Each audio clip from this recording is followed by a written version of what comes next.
What is going on, guys? We're back here with another Premier League predictions. This is going to be week 4, right?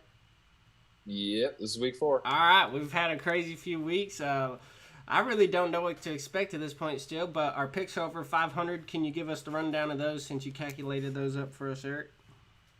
Yeah, so with the added calculations from last week's predictions, we are both currently tied at 17 and 12 this season. So we are staying above that 500 line.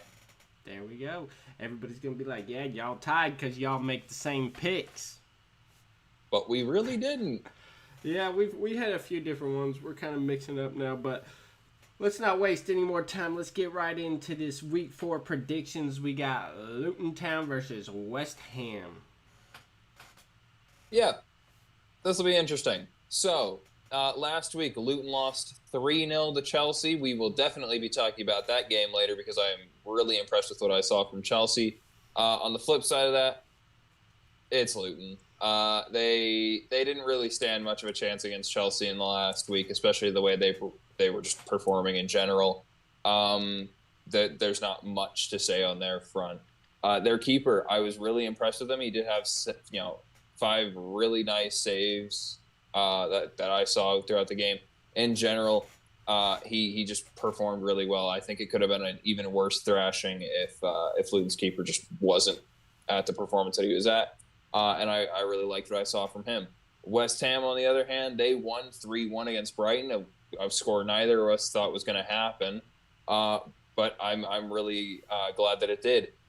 You saw a couple of things in that game. In general, just the overarching dominance from West Ham in that game. They took control of the game. They played really well. But also something that I think got slipped under the rug a little bit was Said Benrahma, who got subbed in later in the game and assisted at a couple of goals, made some nice passing play, really helped keep things moving. I was really glad that they decided to bring him in later in the match and let the play happen with him. I was really excited to see what he pulled out. In terms of Luton and West Ham this week, I think I'm going to take West Ham. I think with the performance they had last week with their 3 goals against Brighton and just them looking really dominant and having a well-set scheme and playing well together last week, it's just really hard to say no to them, and I think I'm going to take West Ham. Yeah, I'm going to have to agree with you. I don't see Luton beating West Ham the way West Ham's playing. They beat Brighton, which was surprise to me. I guess it was Brighton's first test, really, and West Ham is proving that they're legit. They're a tough squad to beat. So I'm also going to have to go with West Ham. James Ward-Prowse got to go, the legend. Yeah. So that was cool to see. But yeah, I'm going to just have to go with West Ham. Poor Luton. It was kind of a gimme for Chelsea, so Chelsea should have won that game. But hopefully we see Luton win a big game this year. That'd be pretty exciting. We're going to go bananas over that one. But I have to go. I'm excited to see what they have. Yeah, it's going to be exciting when they do get that first win. But West Ham is going to be my pick in that one. And moving on, we got Sheffield versus Everton. Yeah, so Sheffield and Everton is going to be an interesting match considering what happened with both teams last week. So Sheffield last week took a 1-2 loss to City. Didn't really surprise anybody. But I think what really did surprise people was the performance that Sheffield put up against City. They really kept themselves in the game. Honestly, it was looking either way right until the very end when both teams put up points within the last 10 minutes, and it looked fantastic. I was really excited to see what happened that game, and I was really impressed to see what Sheffield had to offer. In general, though, the major points that I took away from that one are the fact that even though Sheffield only had 20% possession, they still played in the game. They were still tough. They still made it a really tough fight for City. And just looking at City had 9 shots on target with a total of 30 shots. Keeper and the fact that the defense and the keeper came in clutch that game. They played their hearts out, and it was great to see because honestly, I think with stats like that, a team should not walk away with a 2-1 win. They should be running over the team. But the fact that Sheffield was able to have those stats against them and keep a 1-goal, difference is really impressive from them. I'm excited to see what they have. In terms of Everton, I'm less enthusiastic about them. They lost 1-0 to Wolves last week. Honestly, the offense from Everton looked really good, and they made good passing play. They had, great counterattack. They were in there. They were playing hard. Uh, Possession was split fairly evenly between the two teams, but you have to look at what happened. Jose Sa saved so many shots. He was the public's man of the match by the people. He had so many saves, and was basically the only reason why Wolves were still in that game, because Everton just kept pushing and pushing and pushing. And if they can keep that energy into next week's game versus Sheffield, it'll be really good to see. Unfortunately, I think that with the defense that was played against City for Sheffield and the offense that was played against Wolves from Everton, I'm going to take the Sheffield defense. I think that they're a stronger defense. I liked the back four that they had set up. I liked the midfield, the way they dropped back and help play extra defense when was needed, and help get forward and play through balls when they had the counter attack. I think I'm just going to take Sheffield. Yeah, I agree with that one. Has Everton scored a goal yet this season? I've been wondering, and if so, is it more than one? I don't believe so, because I'm pretty sure last week we said that they hadn't scored. That's and what I they was lost just thinking about. Wolves. I couldn't remember. So Everton has yet to score a goal. I feel bad for Everton fans, and I'm not making fun of them either. Like, that's just a tough thing. But Sheffield's proven to be a top team. Well, up their team. They have nothing to be disappointed about after that 2-1 loss to City last week. I think that's, if anything, it's a good morale boost. I know you walk away with nothing from that game, but they should be proud of what they were able to hang in that game and compete with City, the top team of the Premier League. So they should be proud of that. And for those reasons, I think that Sheffield is probably going to walk all over Everton. I think it's going to be like 3-1, 3-0 probably. So I got Sheffield in that game. Yeah, a couple of other points that I forgot to mention were Sheffield are the first team to score on City this year. That hasn't happened yet. They are the first team to put up a point against City, which is really impressive. Yep, they're the first team to do it this year. Dang. So yeah, as well as the fact that Everton did technically score a goal last week. Doucouré's goal was rolled offside. So unfortunately, they did have an opportunity. It was just mistimed slightly.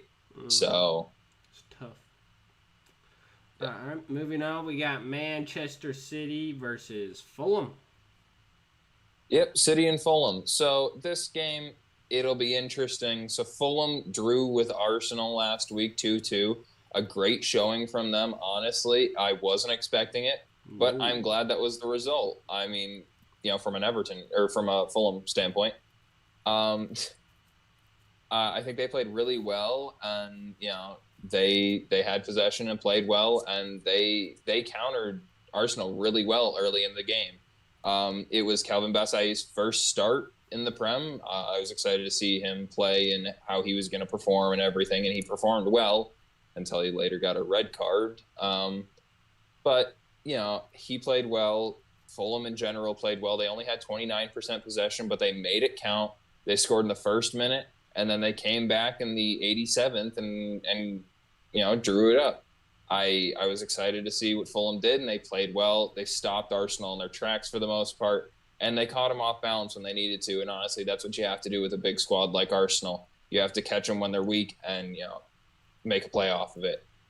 From City's point of view in this game, like we just talked about, they beat Sheffield.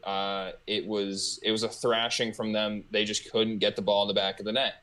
And honestly, I think that has a lot to do with the Sheffield defense.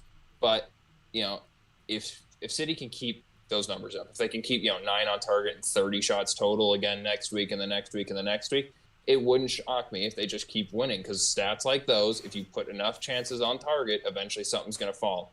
And it's just really tough to say that if a team keeps pushing like that, they're not going to succeed.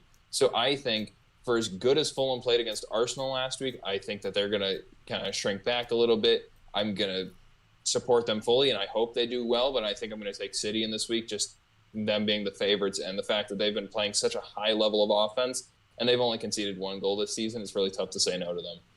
Yeah, I don't think you can really pick against Manchester City when nobody's really proven that they can top them. Like even the top teams of the Premier League, I don't think really stand a chance right now. Not to say that they can't beat them, but I just don't think Fulham's going to be up to the test. But we'll see. That draw against Arsenal was big for Fulham, so Fulham has that to look forward to, and going on throughout the season that they're going to be a contending team in a lot of matches, more than likely. But I'm going to have to go with Man City for this one. Moving on to Chelsea versus Nottingham Forest. Yeah, so this is an interesting game. So I want to talk about the Chelsea match from last week a little bit. Granted, it was against Luton. But if you looked at the match and watched how they played really well. Raheem Sterling had a game and a half. Yeah, It was he beautiful to watch him play. he went through, he scored twice. He got in the 17th minute and the 68th. The 68th.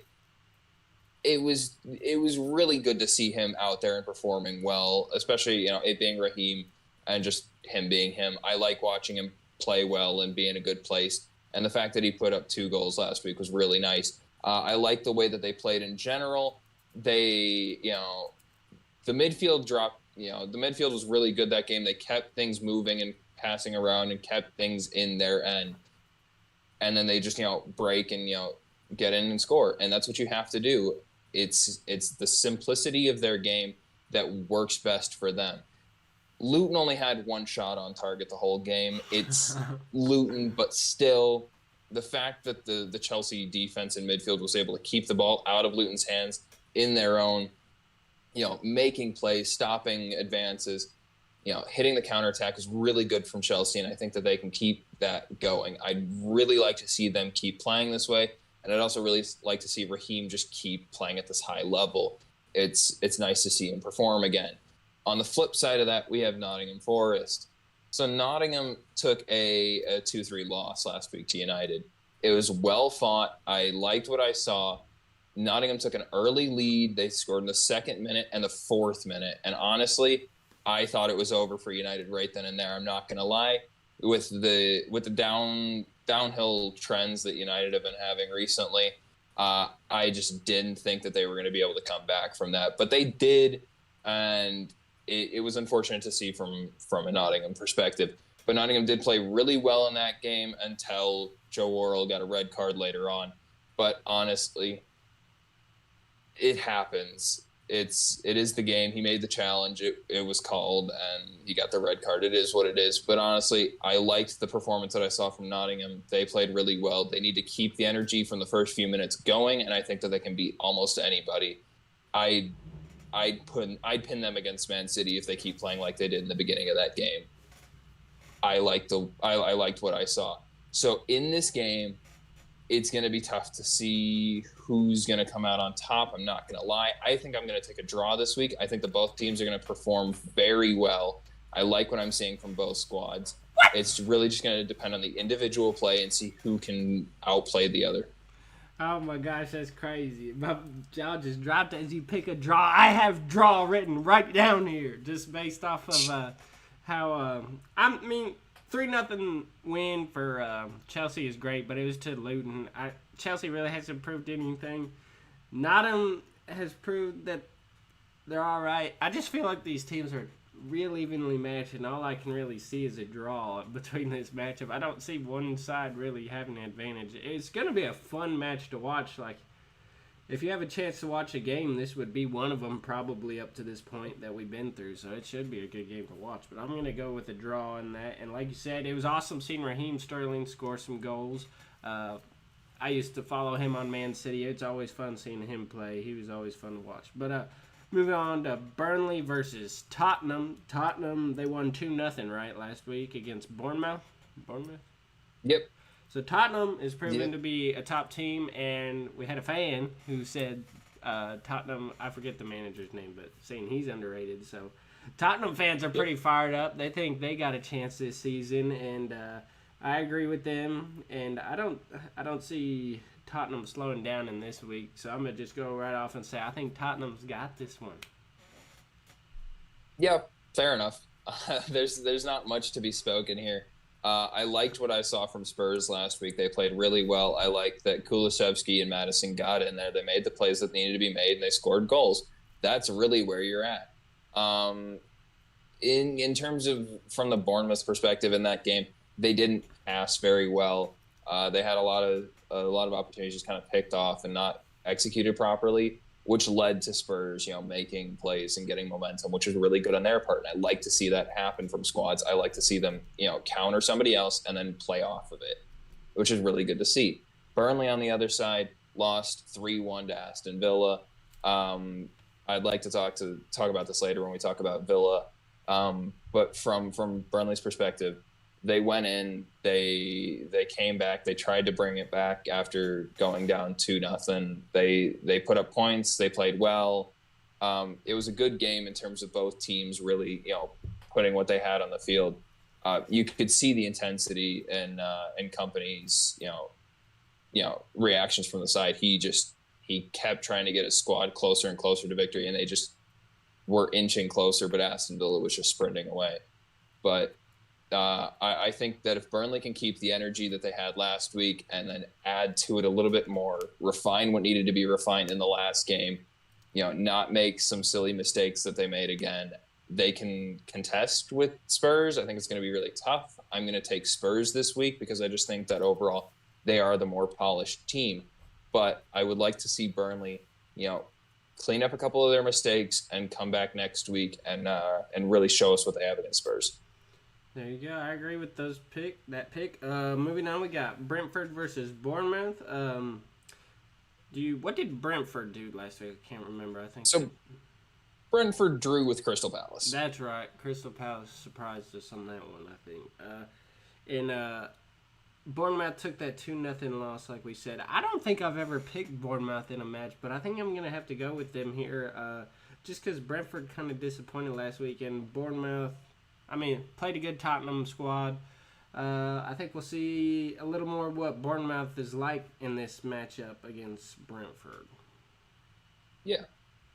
I liked the Brentford Crystal Palace match. Watching it was really good. I liked the way that both teams performed. I think that both sides could have, fixed a couple things here and there, made a couple more chances. I like the set pieces that I watched from that game. Both teams had a couple of really good set pieces, and I like the way that that both keepers handle those situations, especially Flecken.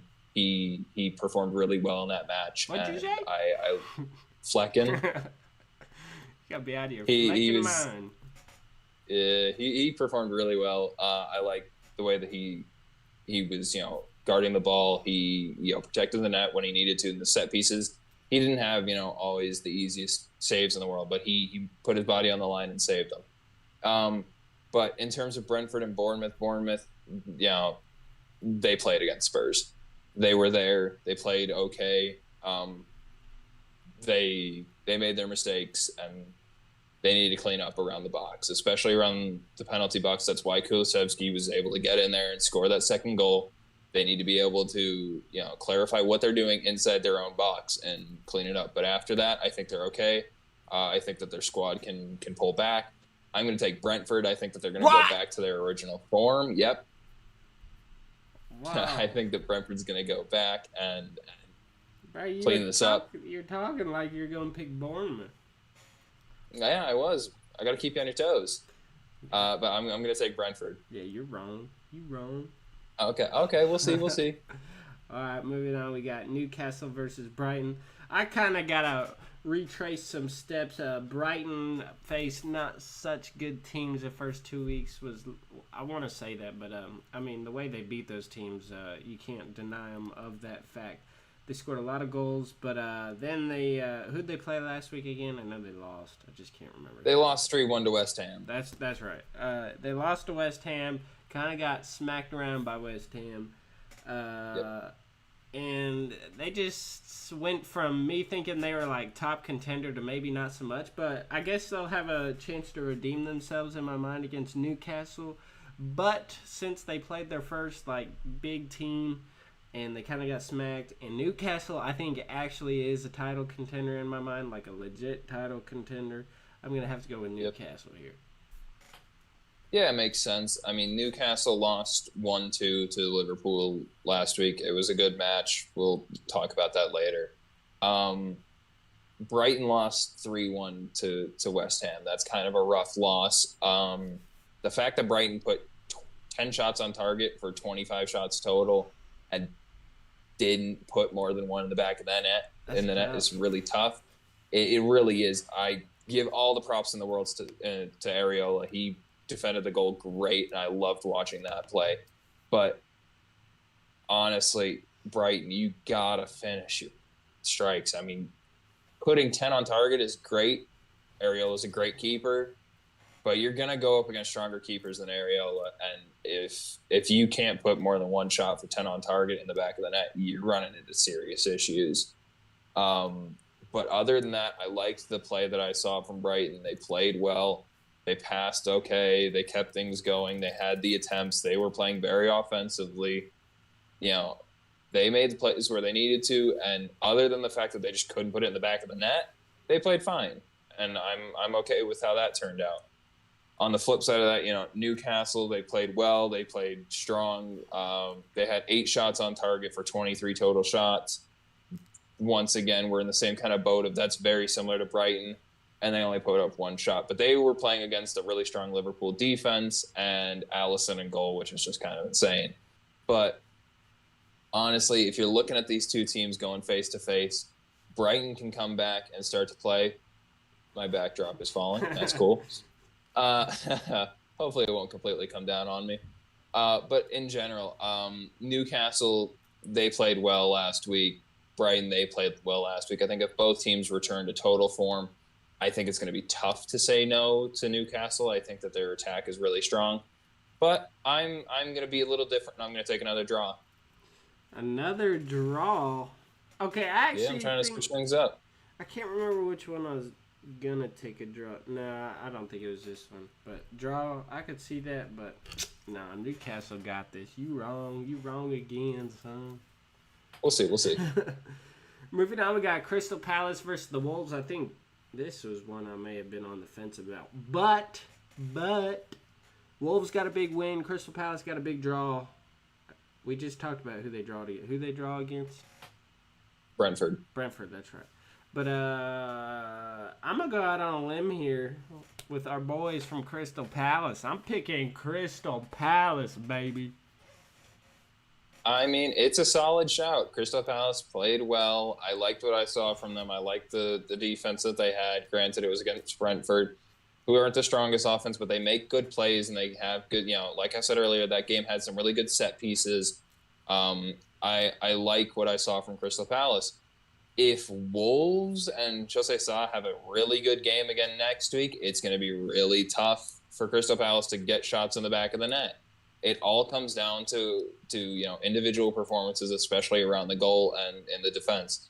Because honestly, both teams have a good offense and they have good schemes, and I like the way they play and they keep passing well, and the midfields are strong.